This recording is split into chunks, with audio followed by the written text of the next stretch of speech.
What's the most fascinating thing you've learned about people throughout your career? Well, most people, rather than face their fear, they come up with a story as to why their life has not worked out. I have ADHD. It might be true, but so does Richard Branson. He's done quite well, right? Or, I was abused as a child. Well, so was I. So so many people, right? Who cares, right? That's just a story. But most people, they'll come up with a wall to protect them, but the wall that protects you imprisons you. And so you have to be fearless. Fearless doesn't mean you don't have fear. It means you fear less. It means you take action anyway. Courage doesn't mean you're not afraid. Courage means you're scared, but you do it anyway. There's a saying that I love: concentration builds wealth, diversification keeps it. You weren't afraid to diversify and go into different industries. At what point do you think an entrepreneur should diversify? That's a great question. I think the worst mistake a parent can make is they're a terrible parent, so they have a second child, right? And a third before they're really good at anything. And I see that with entrepreneurs often, because it's easy. It becomes fun to start something new. And I made that mistake early on myself. I remember one time I was going to a bunch of billionaire friends of mine that I was coaching, and then I said, I really want your help. I have all these opportunities. And they scolded the shit out of me and said, look, Tony, you got to master this thing before you go do these other 12 things. And so I think you have to have a certain level of mastery of business, economics, and so forth. Otherwise, you spread yourself too thin. But once you get to move from being an operator to an owner, how could I run 114 companies and be on the road and deliver and have 5 kids and 5 grandkids and a wife that I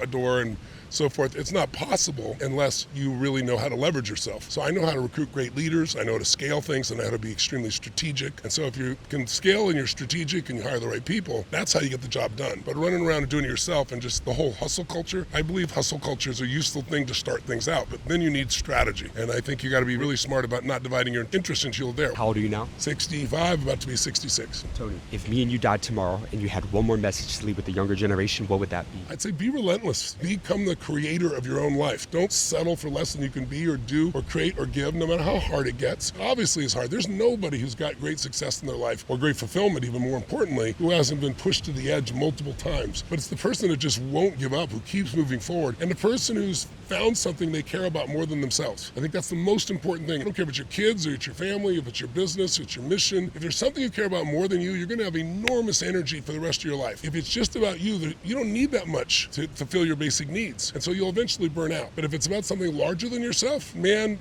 I get up there and I go 12, 13, 14 hours at 66 years old, and people go, holy shit, I'm 24 or 25, and I can't keep up with this guy, right? But where does that energy come from? Yes, I work out like a crazy person, but that's not enough. It's psychic energy. It's emotional energy. It's the energy of knowing what you're doing matters. You got amazing advice, sir. Thank you. Thank you so much for your time. Nice meeting you. Hey, you're a massive inspiration. Thank you so We much. need that, man. Blessings to you.